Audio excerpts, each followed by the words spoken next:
oh, we're going for these super heavy dives. I just think Seth personally could have been incredibly strong here, but look, either way, RNG going dive heavy. It's going to be Pantheon mid, I'm assuming, for Crying.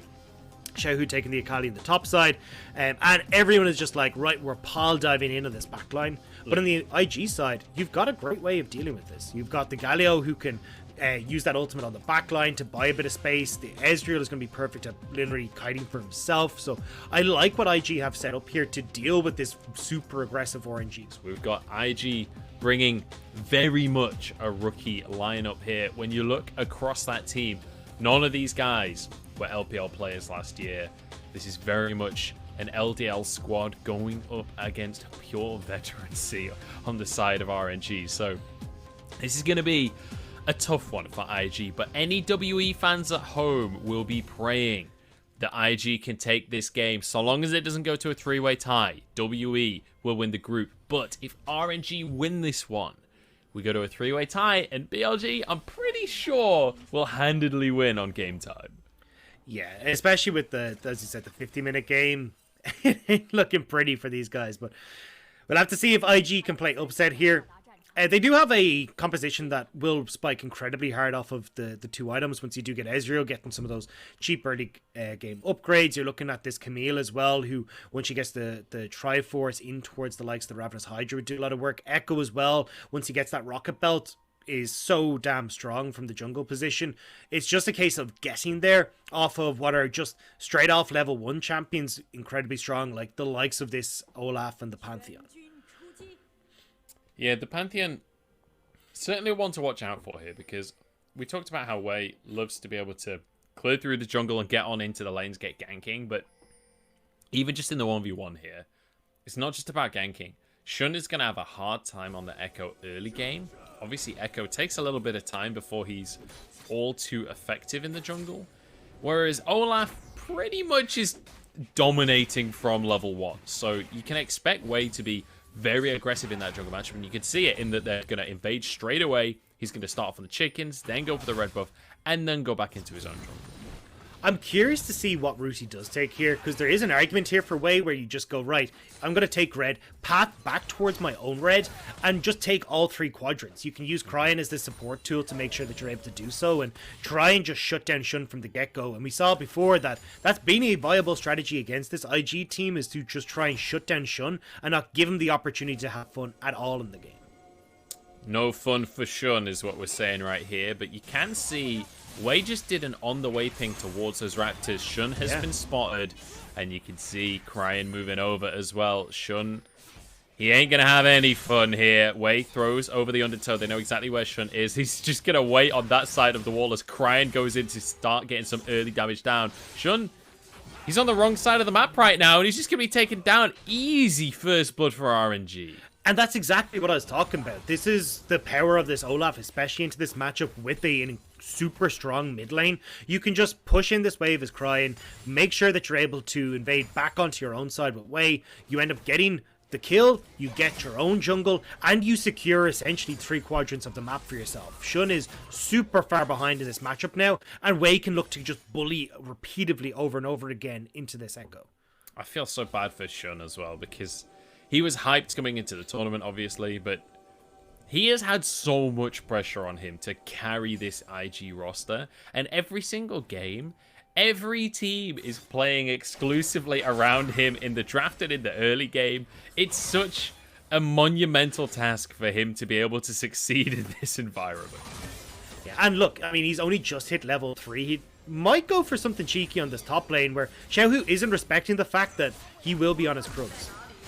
Yeah, here we go. Stun comes on through. Xiaohu flashes on out. Xiaohu goes down, and now a double TP comes in as well. Cryon maybe is bitten off more than he can chew here, because we've got the phase rush coming on in. Oh, sorry, Nimbus Cloak. There's a taunt coming through onto the Olaf. Damage onto Wei. Can they finish the kill? Shun burning away, though. Cryon, one more auto. We'll finish that one, and it's turned onto its head. RNG now on the play as the TP comes in from Xiaohu, but I don't think he can finish anyone else off. God, that was heartbreaking. Wei gets away on, that had to be single digits on the Olaf's health bar, but they do manage to get that turnaround. It will be the kill onto Xiaohu, and at least that's a little bit more going back in towards the Echo, but he's going back out onto the map now, still level 3.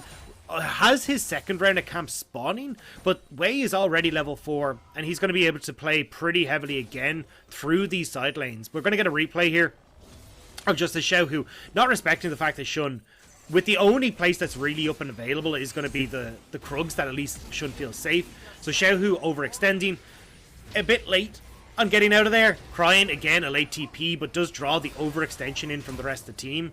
And that means that then at least RNG, with Xiaohu respawning, can turn this around. I cannot believe Wei doesn't go down there. Flashes into the brush, out of vision there. Very nicely done. And then the body blocking as well onto XZZ as well. Nice at the end of the clip. So, good start here for RNG. And IG struggling a little bit in these early skirmishes. This is what we said. When the team with Olaf in this kind of situation, when they're playing so well around TPs as well, they're going to have the advantage. And Pantheon, this is exactly what he wants to be fighting all the time. Yeah, and that's it, is just using the advantages that you have of Cryan and the champion itself being strong at these early levels, particularly over the likes of the Galio. Now, Cryan, because of all the roaming and moving, does find himself at a little bit of a XP disadvantage. But that's going to be handily made up with already having the Phage completed, and he's got 2 kills for himself on top of that. Like, the level 6 will be delayed, but honestly, you're not too worried about it when you've already had the impact you wanted as this point. Gala takes a bit of a chunk there, but Snow forced away by Ming. And I have to say, Alistair seems exceptionally strong right now. Like, regularly we're seeing whichever side of the lane picks up Alistair, just dominates the laning phase. Obviously, they're against Ezreal, so it's going to be fairly easy pickings for this early lane, but now with that priority, they can transition over and get the first strike. I think the thing for this Alistair as well is just, again, just the flexibility of items that you can go for. Like, you can go for the chem tank if you really want to get that extra little bit of a move speed to be the engage tool. You can go for a bit of a squishier build if you want to, because you've still got the unbreakable will to keep yourself nice and safe and pick up items like redemption and all this kind of stuff. Like, he tends to just slot into a lot of compositions, plus is a fantastic engage and peel tool. So overall, this Alistair pick is just becoming more and more popular as this meta starts to evolve. Yeah, understandably so too. Shun forced away, and no, Xiaohu. He early smited. He didn't think it was being contested at all. He thought he was alone there, and he's punished heavily. Shun is under a monumental amount of pressure, and it feels like, especially that first play at Chickens, where he doesn't flash, he doesn't do anything to try and get away. He kind of just accepted his fate. Now here, early smiting on the Scuttle Crab. Feels like maybe Shun is just feeling too much pressure on this game and suffering under it. Well, again, like, he's consistently been put on the back foot by people getting involved in his jungle very early. You see the late invade coming through from Wei, which then Wei does a fantastic job of reading. Hey, look, we can just move across with Cryan here, get the kill, set Shun behind. And now that continuation of that advantage is being felt again as Shun doesn't get access to his blue buff. They're free to go for that invade. You're going to get Wei back. And again, Wei could potentially just move in towards Shun's side of the jungle, but I think with the way the lanes are positioned right now, it looks like Shun might get at least one quadrant of the jungle for himself. The fact that we're saying that as a positive says a lot about the way that this game has been going in the jungle to start things off. Shun not having a good time, but hey, Cryan is, and he's playing the Pantheon mid. I'm real excited for how well Pantheon mid is doing right now. I guess I might have to become a mid laner at this rate, because you play the worst things though. I like, every time I talk to you about, oh yeah, I think I'm gonna have to pick up a new champion, it's like Pantheon, Tryndamere. What was the other one you said to me the other day? I was just like, it's the worst champions that are around. You're just like, you're the pain in the ass that we walk into in like every single like normal game that's just decided, you know what, I'm gonna feel like playing Tryndamere this game. I just like playing things that you can do horrendous stuff on. Anything that feels like after a play you want to laugh maniacally, that's my kind of champion. So Tryndamere, right in that wheelhouse. It was Master Yi, that's who it is. You're a Master Yi player as well. Well, I'm actually not a Master Yi player. I'm just considering it because it's a pure 1v9 champion, you know? It's just stuff that it doesn't really matter how the rest of the game goes. They're just champions that fundamentally can win the game by themselves. Fair. But, well, we won't have many of those champions here today, although Cryan getting caught out in the mid lane, Shun trying to get involved. But again, this is more feeling like desperation for Shun, where he's like, none of my camps are up. I've got Wolves camp that is up. I'm probably being invaded again, which is the case. Lucas in trouble here, flashes away. Stun available from Ming, and it's going to be on to Lucas. He'll be the sacrificial lamb for his team. No dragon up just yet, so Crane actually maybe stay too long here. In goes Shun, but Ming answers once more onto the fray. It's going to be a flash from Shun to get himself out to safety. And all things considered, summoners on both sides, but it's just one kill. A kill, control again for way over the Scuttle Crab could... I would actually surprised that he didn't try and go for a quick steal onto the likes of the Gromp that had just spawned. Like, try and just keep Shun as pushed down as possible. But you can already see that experience lead is opened up level 7 to level 6. That's only going to get greater when Wei hits level 9, because that's when you start to just exponentially get a huge amount more experience from your camps. This overall is just bad news bears from IG side. The bot lane doesn't have the Ezreal support yet because he hasn't really come online, so a gaping hole in the defense of IG's existing in this bot side, and that's just where RNG are looking to continuously exploit. Yeah, and these aren't bad news teddy bears either. These are bad news grizzly bears. This is they're in the middle of the woods, and they didn't put any like doe urine on or whatever hunters do to stop bears getting them. I don't know how all that stuff works. I know they buy little bottles of pee though. Yeah, in Ireland we don't have bears, but I know there's like a black bear or a brown bear you're supposed to like. One is supposed to be playing dead. IG are doing a really good job of getting to the point of playing dead, because this is your Echo completely out of the game. Your top lane is going heavily in favor of this Akali, who's gone this Rift Maker, so she's going to be very capable of trading with Nenny for a long time, and this Ezreal ain't coming online, especially if Lucas is missing these stuns. Yeah, unlucky on that one. Ming just pounds the ground in triumph as the Zenith Blade misses. Yeah, just a quick PSA for anyone that doesn't know. Black bears are the ones that generally will run away from you if you shout at them and make yourself big. Grizzly bears, the brown ones, they're going to maul you. So don't do that. That's what it is. It's pretend you're dead. Brown lie down, black fight back. Isn't that the thing? Something like that. Just punch him in the nose if it's a black bear. Don't actually do that. Black bears are friendly. Pet him, scratch him behind the ears or something. Maybe not. Just stay away from bears, guys. We are this is not official advice. Please consult your bear just Google guide. this. Please Google this. Don't trust us on this one. Ming's going under the tower. We're going on to Lucas here. He's tanky, but I don't think he's surviving. Definitely Snow isn't. And in with the killer instinct as well for the double kill. Gala once again is on the Kai'Sa, and once again he's fed. Yeah, and RNG are doing a great job of playing around that bot side. Xiaohu though. Here we go. Xiaohu actually could win this 2v1 right now. He's got the second prong of his ult. Just going to use it to disengage. He's going to be A-okay. Yeah, and this is why Akali is just very strong on the top side at the moment. It's very difficult for a lot of these fighters to lock her down because of the Shroud. She's got a huge amount of mobility. And as well, something like this Riftmaker build where you can go Riftmaker into the Demonic Embrace means you're quite tanky yourself. You've got a lot of healing, but you can also burn through these health bars very effectively because of that Demonic Embrace maximum health burn. So this is just why Akali is so strong in the current meta, is the flexibility of all these different builds. Yeah, the true damage as well when you're in these extended fights, and realistically exactly. Akali is always in these extended fights, so really fantastic stuff to see. And Xiaohu is definitely one of the players that you want to see it from, right? Xiaohu has a long history of playing these kinds of picks, so I'm excited to see what he can do as this game extends. Let's take another look at the fight. Nice flash from Gala. Yeah, really quick reaction times from Gala to make that work, and that's kind of what sets up this whole play. You can see that if they hadn't been, maybe you're able to get the kill back on towards Gala, but 4 members strong from RNG in the spot side, and versus 2 is just never going to be a fair fight. Certainly not. And you can see in the jungle still an XP and a CS advantage in favor of Wei. Shun still, unfortunately, struggling to find his way into this game.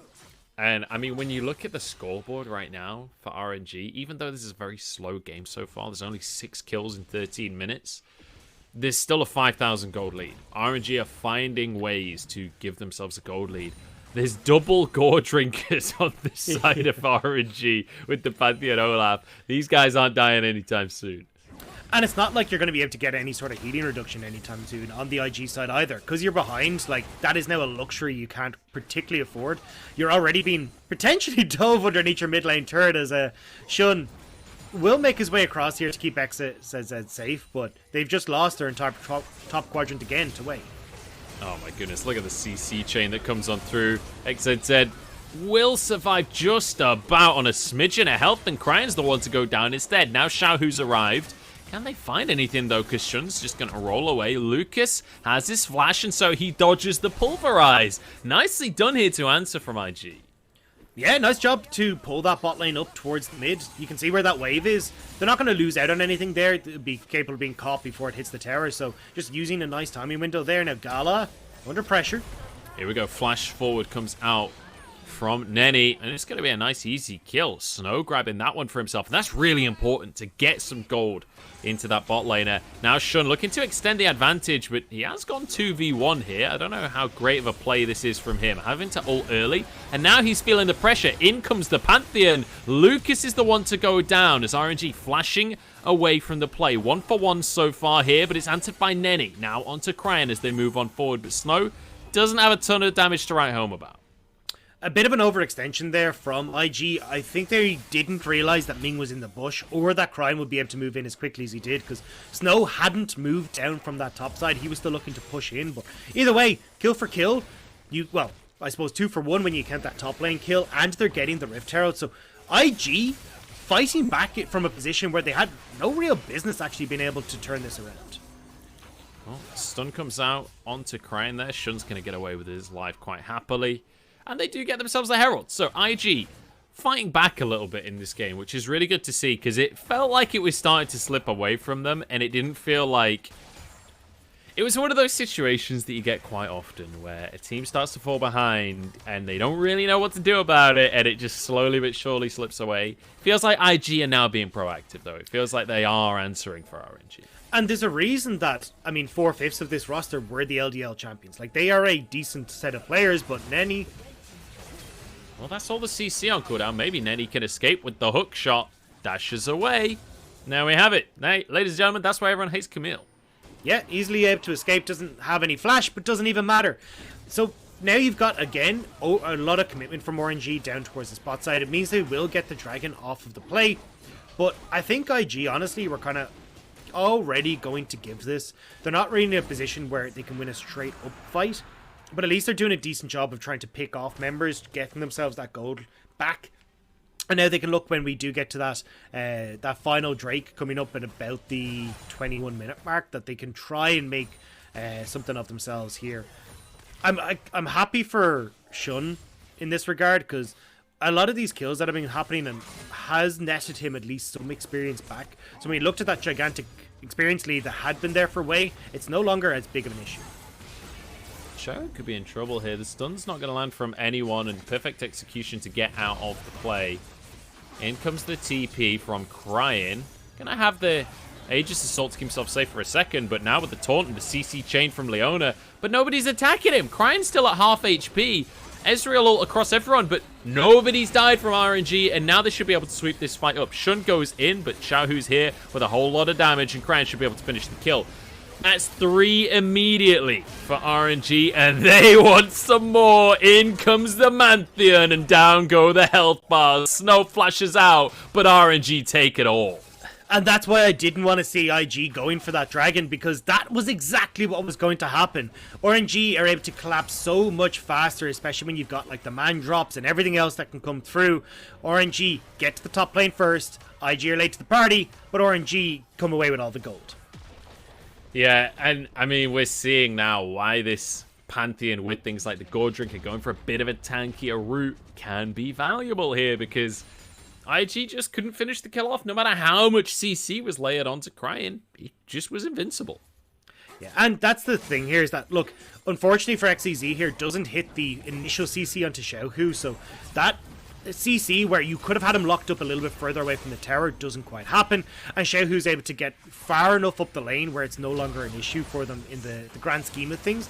This TP does look a little bit suspect from Cryan, but when you've got a Pantheon and have that E available, you can survive for so incredibly long, and it's just buying time for these reinforcements to arrive. You can look at where Ezra and Camille are on the map right now.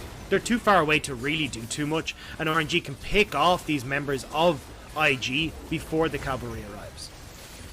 Yeah, and then even if this if this fight extended any longer, Kai'Sa would start to get into killer instinct rage as well. There's yet more reinforcements, because that was actually a 4v5 ultimately.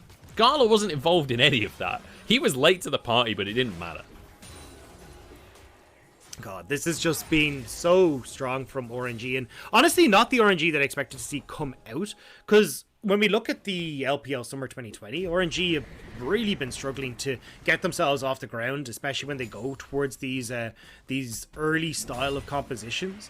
And I kind of expected that to continue, especially as they move Xiaohu up towards the top side, where coming away from that mid lane, I kind of thought, okay, well, Xiaohu was the main shot caller. He was the guy that was actually making a lot of these early to mid game plays happen on champions like Twisted Fate. They're going to have lost that now. This is where it's going to go, but RNG are doing a great job of reading where IG are going to be and picking them off as these 5-man death balls that are just rolling over Invictus Gaming. Hang on a second, because RNG, while Xiaohu distracts on the top side, they're trying to force Baron. It's not going to happen. Xiaohu now knocked up, will be taken out here. That's a bounty given over as well to Nenny. And now they're engaging onto the rest of the squad. RNG might have just thrown a huge amount of gold right here. Min goes in to try and distract, but the taunt comes on through. Gala's going to go down. Cryan has finally arrived, but he's alone against 5. This is a monumental throw from RNG. Why did I compliment you, Joe? Why did I do it, Munch? Why did I compliment the curse of RNG is true. Oh, God. Right as I said they were doing so well, they end up giving over all the kills. Baron as well is now going to go the way of IG. Yes, you've got Wave stealing away a couple of these camps to, again, just try and keep Shun down, but it doesn't really matter. Like, this is such a big swing now, especially for IG with this Dragon in 40 seconds. They can reset, come back out onto the map, and look to use all that gold they've just picked up. All right, let's take another look at the play. I mean, there's not that much to dissect on no, this I one, mean, to be honest. I mean, Camille Galio way overextends. Yeah, Camille Galio combo, they just set that one up, and then they just turned towards the rest of RNG, who were on this Baron, so it's just picking off these low members. Yeah, exactly. Yeah. But I want to get back to the real life, because I feel like we're going to be running straight back into this Dragon as soon as we come out of this replay now, because you have to know that with Infernal Soul available, RNG are going to be looking for that. I just feel like that was the most disrespectful play RNG could have made. 3 on Baron, 1 top and 1 at the complete opposite side of the map without TP. Insanity. Anyway, here we go. This would be Infernal Soul for RNG. Certainly a win condition in of itself, but IG now well and truly back in it when it comes to gold.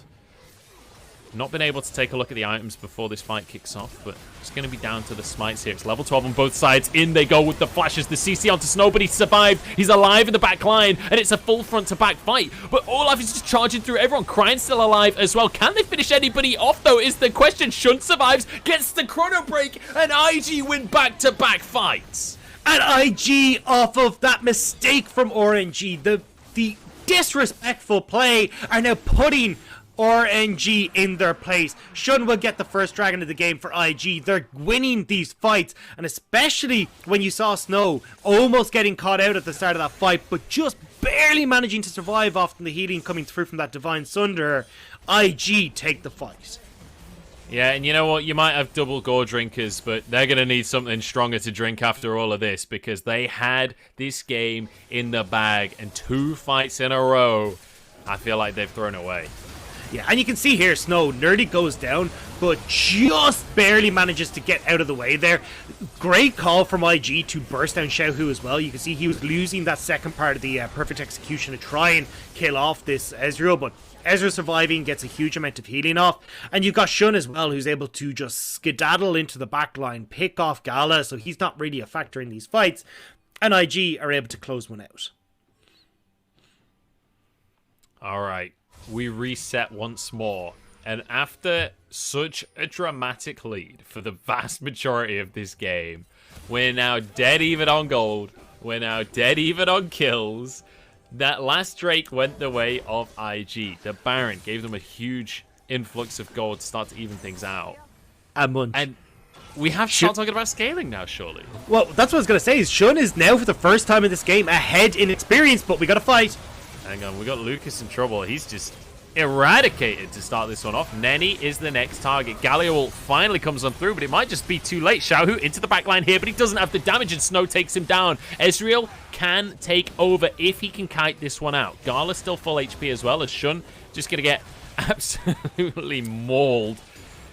And I don't know, that one, I don't know why Lucas is that far forward on his own. Yeah, it was trying to get vision control in the enemy side of the jungle, but again, by yourself, you're going to get caught out, and it gives RNG the opportunity to burst out these members of IG. You don't have that safety coming through, obviously, as Lucas, where even though you're a little bit tanky, with the amount of just raw burst damage and executions between collectors and pantheons and everything else, you're not getting out of that one unscathed. So I just want to reiterate to anyone that's just tuned in the importance of this game. This is the last game of Group D. If IG wins this game, WE will hands down win the group for themselves. But if RNG wins, I'm pretty sure it goes the way of BLG on tiebreakers. You can see there, Lucas goes a little bit too deep. Nenny, kind of relying on him surviving as well, ends up going down, and then the rest of the team just gets taken apart.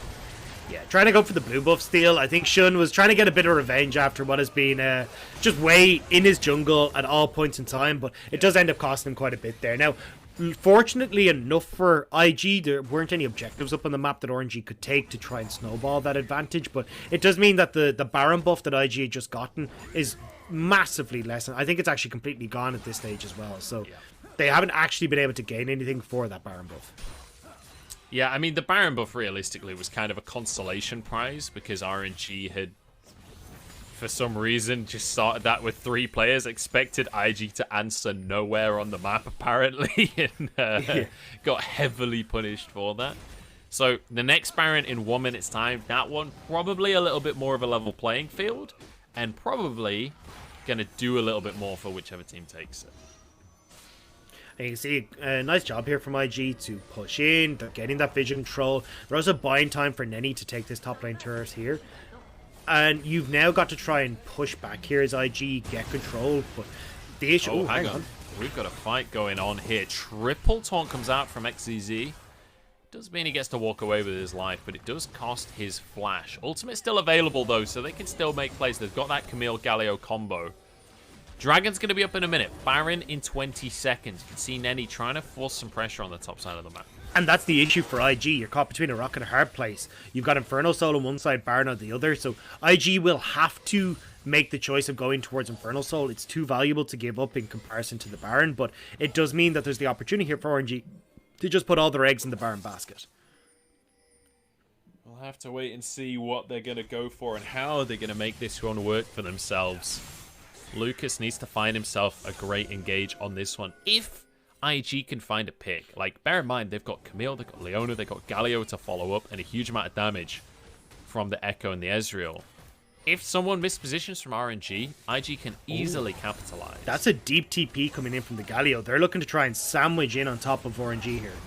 Here we go, XCZ. Taunt onto Wei, but he's in Ragnarok, so it's not going to do too much. Trying to stop Crying getting into the fight as well, but Shun has found himself alone. Chrono Break back into the fight, but he's distracting 3 players. Maybe IG can do something off the back of that. True Shot Barrage across the team. Ming trying to stop Snow from getting any damage off everybody diving onto the Ezreal, but he's surviving. He's off to the side. Wei can't get in. Crying about to go down as well. Gore Drinker can't save you now. And Snow over the wall is looking to clean everybody up. One more auto for the triple kill, and Snow is on top of the world. And IG once again pull the team fight out of the bag right before the dragon spawns as well. RNG just jumped the gun. All they had to do was play off of the fact that that dragon was up. They go towards Baron. They can find the picks. They can find this very quick dive comp and fight where they can just pick it off, go towards Baron, get everything that they wanted to. Instead, they try to take the fight early, and now IG will come away with both of the prizes they wanted. Well, they're going to look towards this Baron. Whether or not they can actually do it right now is a different question. Death timers are not that long just yet. And I think IG basically said to themselves, hang on, let's not get ahead of ourselves. Let's not be the ones to throw at Baron this time. Yeah, I mean, this is just so well played from IG, and I loved in that fight as well. We'll probably catch on the replay that's going to come up is how long XEZ held on to that Gallia Wolves. Because once you saw that Shun was in trouble, he could have used it to try and save the Echo, but realized what he really needed to do was hang on for the re-engage that was inevitably going to come through from RNG, and it just created so much space for Snow in that fight, and why he was able to churn out so much damage on this Ezreal throughout that engagement. But either way now, IG get full control of this Baron area. They're sweeping, getting control, and added another Infernal Dragon towards their back pockets. Now, just remember, Gala is still very much the biggest player in this lobby right now. He's on 3 items of this Kai'Sa. If Gala gets in the right position in one of these fights, can dodge the CC, he can win this one out. Lucas and XEZ engaged on by Ming, but no damage to follow this one up. Cryan gets onto Shun. Chrono Break used, but he flushes out to safety. And in the backline they come. Nenny, the one to start this fight off, but he's now alone against 4 as RNG try and chase him down. Galio all in. They're on to Ming to just try and find any kill to start this fight off. Snow now on the sidelines trying to do some work, and he's going to be able to go in. In goes Xiaohu. Everybody low, but the Akali can't quite finish anybody off. Shun dashes away. Xiaohu's alone, but can he do anything here? He's not going to follow the Shuriken flip, and Snow should be able to chase this one down. E forwards to proc the W, followed by Q would do it, but Xiaohu gets out. Yeah, fancy feat from Xiaohu to get away, but IG again will turn over towards this Baron. They've been playing these team fights so incredibly well, and Ming getting a little bit too over-aggressive. Like, even in the situation where you would have been able to get that team fight, you were moving in towards a choke, you were setting up for everything that IG wanted, but Xiaohu, one-man army here. I mean, let's see it, Xiaohu. Let's see you prove your name. It's not going to happen. Realizes without his ult, the 1v4 just ain't happening. Yeah, Emperor of Spring, not Emperor of Winter. He's gonna hang on for a little bit before he comes fully fledged, but gotta back away. And honestly, fair dues to IG, as we said, this is the LDL roster bar captain who won the LDL Summer 2020. So this is definitely a team to be reckoned with, and they're showing it here against RNG, coming back from the deficit that they were in, playing these map states and these team fights incredibly well. You can see why they were so successful in the LDL. Well, Snow is feeling fantastic. 7-2-10. XZZ is feeling fantastic. 3-1-15. And yeah. Importantly as well, Nenny, yet another amazing Camille player in this tournament, which we seem to have endless amazing Camille players in this tournament. And you're absolutely right. This is exactly why this team was so hyped. And one of the things that we said was, with this IG team, you expect it to be a lot about just the mechanical prowess, but actually, they've played the map decently. They've actually answered RNG in a lot of ways across the course of this game, so I'm starting to get really excited about some of the potential that IG are bringing to the table. This isn't even their final form. This isn't even their main roster. Yeah, I mean, this is without the Shy, without Rookie as well, but IG looking very good. Now, Ming is in a fantastic position to try and start this off. Camille on bot side with no TP. Snow surviving for now. Can they get on top of him is the question. Pantheon gets in. He's got a GA to keep him alive for now. Should be able to jump back over the wall there, but he's low already to start this fight. Oh, Snow barely survives on 1 HP. Xiaohu finishes him off. He's answered with his own life, though. RNG now 4 players strong. As it's all about Shun trying to clean these kills up alongside Nenny. Ming goes back into the play, but they're onto the carries. Down goes Gala. And IG have somehow pulled this one back. Even though Snow was picked at the start, they can now chase down Wei. The taunt will be there from XEZ. And with Shun, they finish off the jungler that was the thorn in Shun's side. And they did such a good job of juggling the aggression that was coming through from Invictus. Or sorry, coming through from RNG, where you have this Camille who goes in, she ends up using the ultimate to pick off the Pantheon, then you end up turning around where, okay, I'm stopwatch for Shun, I'm not going to be the target here anymore. So well played, and IG are looking to close this one out. Yeah, beautiful stuff here from IG, and with that, I believe this is going to be WE winning the group as well off of the tiebreaker with BLG. We have a two-way tie at the top of the group, and IG are WE's best friends in the world right now. So well played from Invictus Gaming, coming back from what felt like an insurmountable deficit in the beginning. Wei finding these ways to just pick off. Reason to, and they completely threw the gold lead. That's at the 20-minute mark, and you can see the massive drop in gold that came from that. Yeah, no, this didn't make sense at all to me, especially with how well the early game had gone. You could see that there was a plan there. thought that they'd executed brilliantly. They're starting to get the ball rolling. They could just look to play, even at the objectives like later on. Like we talked about the Dragon Soul versus Baron, where you just play it slow as RNG. You go and you allow that dragon to go across. Teams that almost made it into regionals, almost made it higher in playoffs, and almost made it. They were like, I think, 6th place or something when it came to going towards Worlds. So this is a team that I'm excited for when they're going into. Yeah, and they almost didn't make it to that quarterfinal, so I bet they're feeling pretty happy about ending up there. Sorry, Dag, I cut you off. It's all good. I was just going to say, I kind of am echoing Joe's sentiment for the Suning one. Just because I'm excited to see what Suning are going to be capable of doing. And also because, I mean, Vici 4-0 yesterday, and this was a roster that I didn't have the highest of expectations for, seeing Fofo join in.